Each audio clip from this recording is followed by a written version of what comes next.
अभी स्टूडेंट्स हम चालू कर रहे हैं सम नंबर 3 4.2 का 1 का 3 नंबर का सम स्टार्ट कर रहे हैं। तो सम में इंफॉर्मेशन शांति से आप देखोगे तो ये इंफॉर्मेशन रूट में दिया हुआ है, तो वो थोड़ा शांति से एक एक स्टेप लेते हैं तो ज़्यादा क्लियर होगा। जब भी आपने, मैंने पहले भी बोला था, जब भी ये सम कर रहे हो तो आपको देखना है कि ये स्टैंडर्ड फॉर्म में है कि नहीं। तो आप बोलोगे सर स्टैंडर्ड फॉर्म मतलब ये जो हम कर रहे थे पहले वही उसको स्टैंडर्ड फॉर्म बोलेंगे, A X square plus B X plus C is equal to 0 चाहिए। अभी हम सम स्टार्ट करते हैं तो सबसे पहले आप देखोगे तो आप बोलोगे सर इसमें तो ऑलरेडी स्टैंडर्ड फॉर्म में ही दिया हुआ है। स्टैंडर्ड फॉर्म क्या है? 2x स्क्वायर रूट में 2 into X square plus 7x plus 5 root 2 is equal to 0। Step के हिसाब से हमें करना क्या है? तो आप बोलोगे सर स्टेप के हिसाब से आपको फैक्टर निकालना है। तो सबसे पहले क्या फैक्टर निकालना है? तो आप बोलोगे सर यहाँ पे a is equal to root 2 है, c is equal to constant term जिसको बोलते हैं हम। तो आप बोलोगे सर इसमें 5 इंटू रूट 2 है। तो आप करोगे आगे इसमें मल्टीप्लाई a इंटू सी। तो आप बोलोगे सर a है हमारा root 2 into 5 root two into root 2 वो हो जाएगा 2 और ये होगा 5 का 5 बचेगा, नीचे मल्टीप्लाई करोगे तो 10 आ जाएगा। यहाँ तक आपको क्लियर होना बहुत ज़रूरी है। कई बच्चों को रूट 2 इंटू रूट 2 क्लियर हुआ है, वो पॉइंट ज़रूरी है, वहाँ पे डाउट नहीं आना चाहिए। क्योंकि क्या है कि ये रूट 2 को भी हम डिटेल में जाएंगे तो सम बहुत लंबा हो जाएगा। तो आई होप कि आपको ये समझ में आता होगा। अभी हम आगे चलते हैं। तो सबसे पहले इन्फॉर्मेशन में क्या दिया हुआ है? तो आप बोलोगे सर इतना तो हमें समझ में आ गया। इसके बाद आपको 10 के ऐसे पार्ट करने हैं कि जिसका टोटल 7 आए। 10 के ऐसे पार्ट, तो आप बोलोगे सर फैक्टर तो 5 2 ज़ा 10 हो जाएगा। तो आप बोलोगे sir 5 plus 2 is equal to 7। हमें लाने भी कितना है? 7 ही लाना है, 5 प्लस क्योंकि प्लस में लाना है इसलिए। तो अभी करना शुरू करते हैं। सबसे पहले यहाँ पे स्टेप बाय स्टेप लिखना शुरू करते हैं।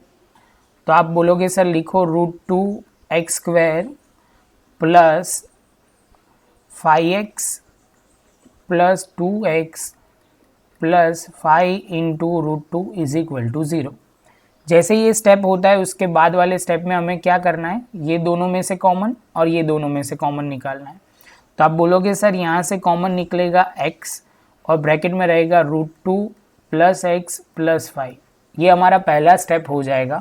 जैसे ये होता है बाजू वाले में, मतलब कॉलम में से निकालते ही ये दोनों में से कॉमन क्या निकलेगा।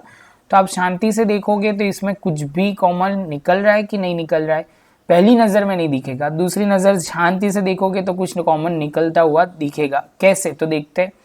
हम 2 को, ये जो 2 दिया हुआ है हमें, ये 2 को हम कुछ इस तरह लिख सकते हैं।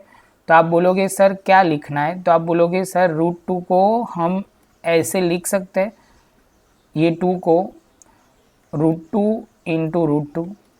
तो आप बोलोगे हाँ सर लिख सकते हैं। तो वही स्टेप को हमें शांति से समझना है कि ये स्टेप को मैं नीचे प्रॉपर तरीके से फिर से दिखाता हूँ तो क्लियर हो जाए। तो आप बोलोगे सर ये रूट 2, यहाँ पे 2x plus 5 into root 2 is equal to 0। ये वाला स्टेप मैंने शांति से यहाँ पूरा लिखा है। इस 2 की जगह मैंने लिख दिया root 2 into root 2 X plus 5 root 2। अभी आप शांति से देखोगे तो इसमें कॉमन निकालने के लिए आपको इजी रहेगा। आप बोलोगे सर ये दिख ही रहा है, कॉमन क्या निकालना है? तो आप बोलोगे सर ये रूट 2 और ये रूट 2 कॉमन निकल जाएगा। जैसे रूट 2 कॉमन निकलता है तो आप बोलोगे सर बचेगा क्या? Root 2x plus 5 is equal to 0। ये स्टेप बहुत इंपॉर्टेंट था, ये आपको समझ में आ गया तो हमारे फैक्टर भी हो गए। अभी ये मैंने बोला था हर बार कि ये दोनों ब्रैकेट मतलब सेम होने चाहिए। तो ये सेम होते हैं तो उसके बाद हम कह सकते हैं कि हमारा जो आंसर है वो सही हो सकता है। तो हम लिखेंगे रूट 2x प्लस 5 और दूसरा ब्रैकेट में x plus root 2 is equal to 0। जैसे ये स्टेप होता है उसके बाद हम लिखेंगे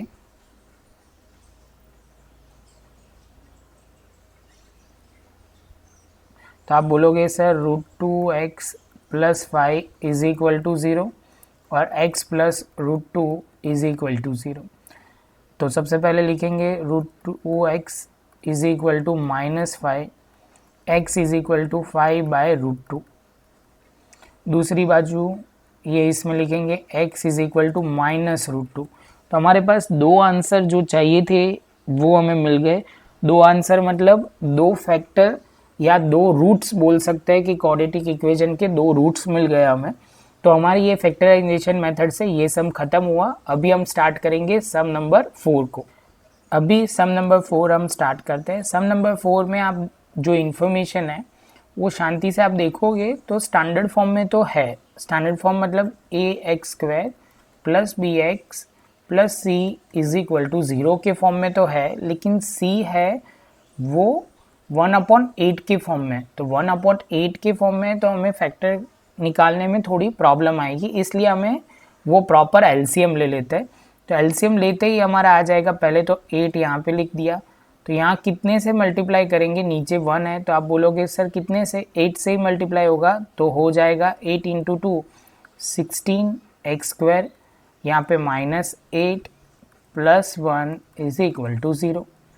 8 0 के साथ मल्टीप्लाई हो जाएगा तो हमारा आंसर कुछ इस तरह होगा 16x² minus 8x plus 1 is equal to 0।